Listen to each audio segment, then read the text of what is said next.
Okay, let's have a look. This is Eddie in Valkyrie with Tom Cruise, but when Eddie's on screen, you only look at Eddie. I'm not watching it. The other guy, do you not like watching this? No.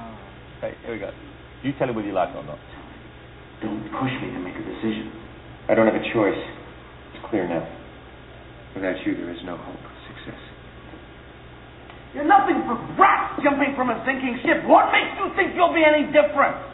What makes you think you're stronger than the people, the right, the very momentum of history? This is going to happen. Action is inevitable. That's are the consequences. When they come for me, I'll do everything I can to hide what you knew from what you know. But don't delude yourself. You were involved in a crime against your country long before you met me. There may still be time to redeem yourself.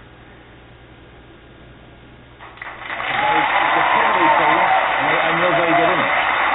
You don't like to watch that?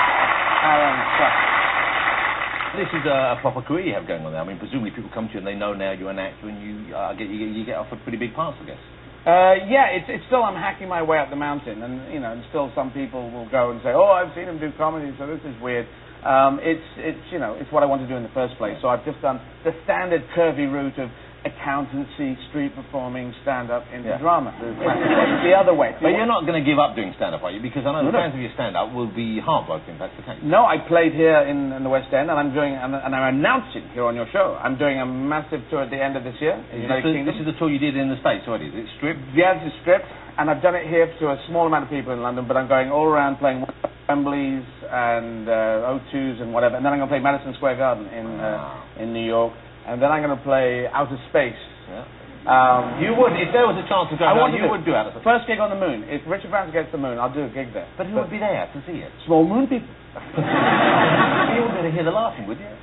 No. But it's good. I'm playing big gigs and small gigs. That's the thing. And it's announced because they can buy the tickets 10 a.m. tomorrow. 10 a.m. tomorrow. And your gigs sell out pretty quickly, don't they? They do tend to go, but it's And some people, people say it's giantism. You're playing two big venues, but I'm playing at small venues as well, 1,000-seaters in and amongst the big venues. So. How does your act travel though? Because I know that you obviously what's funny is funny to a certain extent, but if you are in let's say the more traditional parts of America, if you were down south, those places, do you tone your act down? Do you change it? No. Well, I've come to the conclusion. I've come to the conclusion personally that spiritually, God-wise, I've decided God isn't there because He doesn't seem to have any plan going on.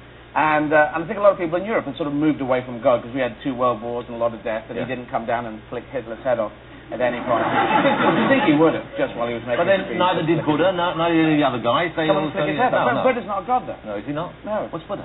Buddha's just a bloke who ate a lot of biscuits and had some good thoughts. He is. That's the whole thing about Buddha. A really Buddha's fat bloke. Yeah. Well, he obviously was a thing, but he was Keanu Reeves, and then he was still biscuits, and then he said, hang on, and have another hobnob, and then, he wasn't doing that whole cardio, no carbs. I love being with you because I always learn so much. Buddhism is the only one that doesn't have a god. He's not a god, there's no godhead. They have no godhead. And so I believe in humans, I just don't believe in the bloke upstairs. Going to America, interestingly, you can't get elected in America without being with God in some shape or form. And I don't think you can get elected in Europe being with God. Well, Tony Blair became more religious once he left. Yeah, he was kind of almost in the closet. Yeah, well, he sort of played it all down, and it's like an inverse thing. That's the way. But down the middle of America, I was playing to socially progressive audiences. So you have 2,000 people come in who weren't the kind of Bible actors. Yeah, the sort of people who do that probably wouldn't go and see you in concert anyway. I'm quite a sort of big big-headed idiot. I'm not hugely well known. I'm not known like Tom Cruise is in America. Of course. And if I come in, a few years' time when I come into the middle of America, they might get outside with placards and go, he's weird. But you don't change your act then? You don't go in there and leave bits out knowing that it might offend you? You just go... Same thing. Iceland, London, Paris, St. Louis in the middle of America, or Memphis, Nashville, same gig. I saw you at Amnesty International. Oh, yeah. Using there. And you know what? You do seem to structure out. I don't know if you do this deliberately or the way it works, but you do. It is genuinely a kind of a learning experience sometimes. You put information into it as well. Oh, well, hopefully. There's all Wikipedia there, which obviously has stuff, and I know you use the internet a lot. But I realise... Hang on, we should explain. Mainly for social networking, ladies and gentlemen. Okay, don't get the wrong idea there. It's the Twitter thing you mentioned last week. It's such great information out there. Before that, we used to not know about things, and you have to join a library. Yeah. And now you can find out about stuff, shove it into your material, and people can actually get some facts. So the stuff you're doing, like about cavemen and studiesmen, was that Wikipedia based? You studied that first, or was it just an interest you had away? Yes, it's stuff I know, and then I think about it, and then I say it, and then I think, hang on, are those the right dates? And then people actually tell me those are the wrong dates. All right, I do Q&As with people, and they say, hang on, you've got that wrong. Yeah. And so I've tried to change it so that it's almost all factual, and then just me putting weird scenes like the day before Stone Age when they went hunting with nothing and said, we're just going to slap this bison till he dies. and then they went, stones, that's it. Ah. Brilliant. Why don't we think of stones? There's lots of them lying about. And when you're on stage, you know something's working already, just is getting laughs, or you take it out if it isn't getting big enough laughs and go on working again, or just throw it away? What do you do? Yeah, you give it about 5 goes, 5, 6 goes. Some pieces you keep forever, even though they're not funny. And why do you do that? Just because you can't say goodbye to them? Well, yeah, there's a badger bit I talk about. A badger keeps asking God for different food stuff because God hasn't invented food. Because I'm using God even though I don't believe in him. And he's coming up with foodstuffs and he refuses it. And God says, "Oh, badgers can be choosers." And see, that's the reaction from the audience. That's a terrible joke. I know, but I love it because who does? Badgers can be choosers, badgers can't be choosers. That's just a stupid thing. But I insist on keeping it in. But Glenn loves. I know she's a fan. She's a fan of the badger-based material. I do. I think it's really funny. But I liked your thing about gun control and the apes too.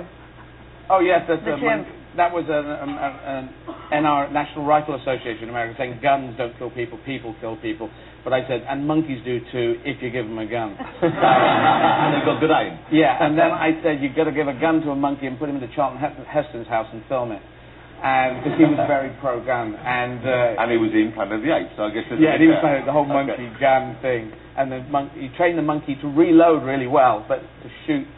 you don't train him to shoot, so he's just shooting anywhere, and then reloading like an FBI guy, and then just shooting. So I filmed it in my head. You know where I want to go on holiday next time I go on holiday? Inside Eddie's head. That's where I want to go on holiday. I'd like to see it up close. Eddie, great to have you here again. Ladies and gentlemen, Mr. Eddie Izzard. Marvellous. Eddie Izzard.